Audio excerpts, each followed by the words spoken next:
आज के समय विश्व की सबसे बड़ी रेडियो कंपनीज में से एक एक्सेस डेटा से मैंने खास अपने चैनल के लिए, अपने चैनल के दर्शकों के लिए टिप्स मांगे कि रेडियोज़ की केयर कैसी की जाए, विशेषकर एक्सेस डेटा के रेडियोज़ की या इन जनरल किसी भी रेडियो की। तो उन्होंने जो एक्सपर्ट आंसर जो दिए उनके इंजीनियर्स ने, उनको लेकर आया हूँ मैं आज के वीडियो में। साथ ही कुछ टिप्स मैं अपनी तरफ से भी दूंगा। तो चलिए शुरू करते हैं साथियों।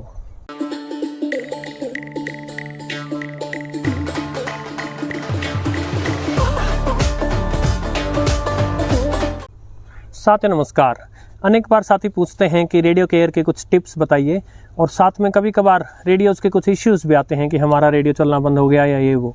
मैं आज जो आपको टिप्स बता रहा हूँ उनसे न केवल आपके रेडियो की आयु लंबी हो जाएगी, इसके अलावा जो है आपका एक्सपीरियंस भी अच्छा होगा, पैसे भी बचेंगे। वीडियो को दो भागों में बांटते हैं साथियों। पहला एक्सेस डेटा के एक्सपर्ट्स ने जो टिप्स भेजी हैं वो, और दूसरा मेरी स्वयं के टिप्स। एक्सेस डेटा की सबसे पहली टिप है बैटरी यूसेज से रिलेटेड, कि बैटरी को कैसे यूज़ करना है।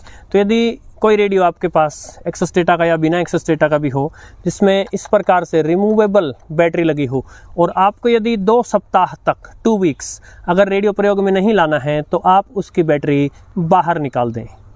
इससे दोनों को फ़ायदा होगा, बैटरी को भी उसकी लाइफ बढ़ेगी और रेडियो के कंपोनेंट्स को भी उनकी लाइफ भी बढ़ेगी, प्रोटेक्टेड रहेंगे। यदि आप 2 सप्ताह से पहले रेडियो को चला ही लेंगे, तब आपको बैटरी बाहर निकालने की आवश्यकता नहीं होगी, तब आप बैटरी अंदर ही रख सकते हैं। दूसरी टिप उन्होंने दी है मॉइस्चर प्रोटेक्शन की। देखिए, अनेक बार साथी पूछते हैं कि जो पुराने रेडियो आते थे उनमें ट्रॉपिकल ऐसे कुछ लिखा रहता था, यानी वो भारतीय मौसम की परिस्थितियों के अनुसार बनते थे। भारत में जो है गर्मी और नमी ज़्यादा रहती है, और ये तो किसी से छुपा नहीं है। जो पहले जो रेडियो बनते थे, क्योंकि रेडियो की मांग बहुत ज़्यादा होती थी और आप हाई प्राइस भी रख सकते थे, तो उनके सर्किट जो है बहुत मजबूत आते थे। किंतु मॉडर्न जो अभी, क्योंकि बहुत छोटे छोटे कंपोनेंट्स हो गए हैं, तो आज की जो इलेक्ट्रॉनिक्स है, ऐसे में नमी जो है वो उसकी दुश्मन होती है। कुछ दिन नए चलाने के कारण और नमी आ जाने के कारण इसमें भी थोड़ा लफड़ा हो गया था। मैंने एक वीडियो में बताया भी था, जब इसके ट्यूनर से ट्यून कर रहे थे तो सही से ट्यून नहीं कर रहा था, लेकिन थोड़ी देर जब ये रेडियो चला, इसका सर्किट ऑपरेशन में आ गया और मैंने ट्यूनर से थोड़ा इसको घुमा घुमा कर ट्यून किया, तो उसके बाद ये सही हो गया था। तो एक्सेस डेटा के इंजीनियर्स ने बताया है कि आप रेडियो को ड्राई, सूखी जगह रखें जहां नमी न आए, और नमी से बचाने वाले कुछ कार्य कर पाएँ तो वो करने चाहिए। जैसे कि ऐसी जगह रेडियो को रखें जो अच्छी तरह से वेंटिलेटेड हो, हवा आसानी से आ जा सके। और दूसरा, यदि आप कुछ स्टोरेज बैग्स आते हैं, वैक्यूम स्टोरेज बैग्स आ सकते हैं, यदि उनको ले सकें, या जिस बैग वगैरह में आपने रेडियो को रखा हो उसमें सिलिका जेल वगैरह रख सकें। तीसरी एक्सपर्ट टिप है रेगुलर यूसेज से रिलेटेड, अपने रेडियो का निरंतर प्रयोग करते रहें। जी हाँ, आज की जो मॉडर्न इलेक्ट्रॉनिक्स के कंपोनेंट्स हैं वो लगातार वर्किंग में रहना उनका आवश्यक है। तो प्रति सप्ताह एक बार अपना रेडियो कुछ मिनट्स के लिए अवश्य चलाएं। इससे बैटरी और रेडियो के कंपोनेंट्स दोनों जो हैं उनकी लाइफ बढ़ेगी।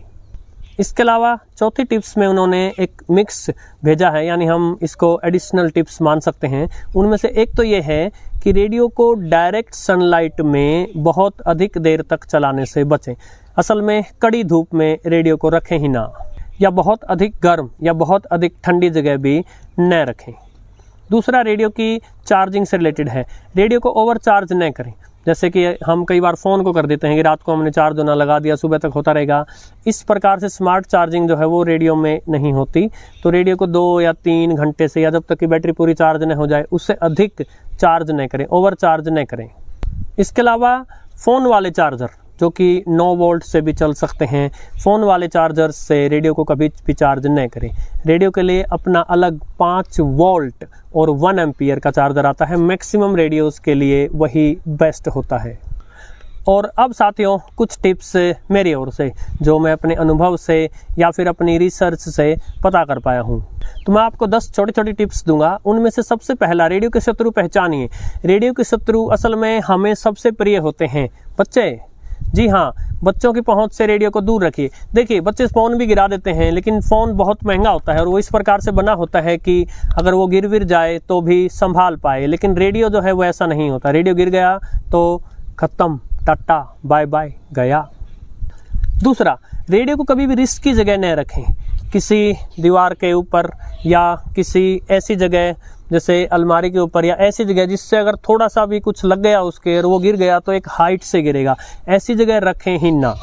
मैंने एक बार दीवार पर रेडियो रख दिया था ये सोच कर के कोई यहाँ इसको हाथ ही नहीं लगाएगा, और उसका एंटेना खुला था और वहीं एक पक्षी बैठा था और वो पक्षी उड़ा तो उससे रेडियो के एंटेना से टकरा गया और जिससे रेडियो धम से दीवार से नीचे गिरा। मेरा फिलिप्स का पुराना बहादुर था और इस वजह से उसका एंटेना टूट गया था, लेकिन वो पुराना एनालॉग वाला बहादुर था, थोड़ा मजबूत था तो वो सह गया। आज के रेडियो से इतने ऊपर से जो गिरावट है वो सहन नहीं होगी। तीसरा, रेडियो को कभी यूं इस प्रकार एंटेना की सहायता से न पकड़े। एंटेना जो है वो चाहे कितना ही मजबूत दिया हो कंपनी ने, लेकिन एंटेना जो है इस रेडियो का सबसे नाजुक पार्ट होता है। इस एंटेना की सहायता से पकड़ना वो आप न करें, और इनफैक्ट इस एंटेना को जब आप खोलते हैं तो धीरे धीरे आराम से खोलें, एकदम से जल्दी से तेजी से खोलना या तेजी से बंद करना, इन प्रयासों में एंटेना टूट सकता है। एक बार एंटेना टूट गया तो आपको ढूंढे न मिलेगा। चौथा, जो चार्जिंग केबल है जो मैन्युफैक्चरर ने भेजी है वही चार्जिंग केबल का उसी का प्रयोग करें। चार्जर कौन सा प्रयोग करना है मैंने पहले बता दिया आपको, लेकिन चार्जिंग केबल अपनी तरफ से न लगाएं, चाहे वो कितनी ही अच्छी हो। जो मैन्युफैक्चरर ने भेजी थी वो चार्जिंग केबल उसी का प्रयोग करें। पांचवा, जैसा मैंने बताया था मॉइस्चर, नमी रेडियो की शत्रु होती है। असल में एक डेडली कॉम्बिनेशन है नमी का और धूल का, मॉइस्चर एंड डर्ट। ये कॉम्बिनेशन जो है वो मॉडर्न इलेक्ट्रॉनिक इक्विपमेंट जो होते हैं इनके ऊपर धूल जमी हो और उसके बाद नमी आ जाए तो वो जो है इलेक्ट्रोलाइट का काम कर सकते हैं। इससे जो है शॉर्ट सर्किट भी हो सकता है या दूसरी अनेक प्रकार की जो है रुकावटें हो सकती हैं। सो अपने रेडियो को धूल से बचा कर रखें। एक छोटा सा कपड़ा उसके ऊपर ढक के रखना, चलाते समय भी वो कोई परेशानी नहीं देगी आपको। छठा, रेडियो के ऑडियो को मैक्सिमम लेवल पर कर कर कई देर न चलाएं। ऐसे में भी जो है ओवरलोड पड़ जाता है और सर्किट के खराब होने की संभावना हो जाती है या आईसी वाईसी जो है वो जल सकती है। रेडियो को मैक्सिमम वॉल्यूम से कम पे ही चलाएं, मैक्सिमम पे चलाना भी पड़े तो अधिक देर न चलाएं। सातवां, जो लिथियम आयन बैटरीज होती हैं जैसे 18650 हो गई इस प्रकार की, यदि आप उसको बाहर रख रखे हैं, जैसे एक्सेस डेटा वालों ने बताया था कि आप 2 सप्ताह से अधिक रेडियो को नहीं चलाएंगे तो बैटरी बाहर निकाल दें।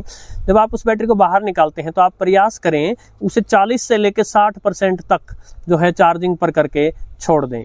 इतनी चार्ज जब रहती है तो उस बैटरी की लॉन्ग लाइफ रहती है। साथ ही अगर आपके पास महंगा रेडियो है तो मैं तो ये कहूँगा कि उसकी बैटरी को रेडियो के थ्रू चार्ज ही न करें। एक अलग से 18650 बैटरी को चार्ज करने के चार्जर आते हैं, अलग से जो है वो चार्जर में चार्ज कर लें। आठवां, सस्ते चार्जर प्रयोग में न लाएं। मैंने पहले बताया था फ़ोन के चार्जर प्रयोग में न लाएं और सस्ते चार्जर भी प्रयोग में न लाएं। अच्छा चार्जर हो, 5 वोल्ट 1 एम्पियर का चार्जर हो, उसी से रेडियो को चार्ज करें। नौवां, और ये टिप आपके बहुत बहुत काम आ सकती है, जहां बैटरी लगती है प्लस और माइनस वाले टर्मिनल जो होते हैं वहां जो है समय के साथ ऑक्सीडेशन हो सकती है, एक प्रकार का जंग आ सकता है। तो यदि आप किसी सूखे कपड़े से वहां कभी कभार साफ कर दिया करें तो आपके लिए बहुत लाभकारी हो सकता है। आपके पास कोई पुराना रेडियो है और वो चलना बंद हो गया है तो आप एक काम कर सकते हैं, थोड़ा सा ऐसा कपड़ा जो थोड़ा सा हार्ड हो उससे उसके टर्मिनल थोड़ा सा घिस दें, तो यदि जंग आ गया होगा, ऑक्सीडेशन हो गया होगा तो वो जंग उतर जाएगा और आपका रेडियो चलने भी लग सकता है। और 10वीं व अंतिम टिप, अपने रेडियो को केयरफुली हैंडल करें, कभी भी केयरलेसनेस नहीं दिखाएं। याद रखें ये एक नाजुक चीज़ है, नाजुकता से हैंडल होनी चाहिए। इसको रफ एंड टफ यूज़ न करें और आनन फानन में यूज़ न करें। जब भी आपके रेडियो शांति का प्रतीक है, जब भी आपके हाथ में रेडियो हो तो शांति से ही उसे प्रयोग में लाएं। आशा है साथियों आपको आज का वीडियो पसंद आया होगा। यदि जानकारी आपको अच्छी लगी है तो वीडियो को शेयर कर दीजिएगा, लाइक कीजिएगा, हाइप कर दीजिएगा और चैनल को सब्सक्राइब नहीं किया है तो सब्सक्राइब कर दीजिएगा। आपका बहुत बहुत धन्यवाद। नमस्कार।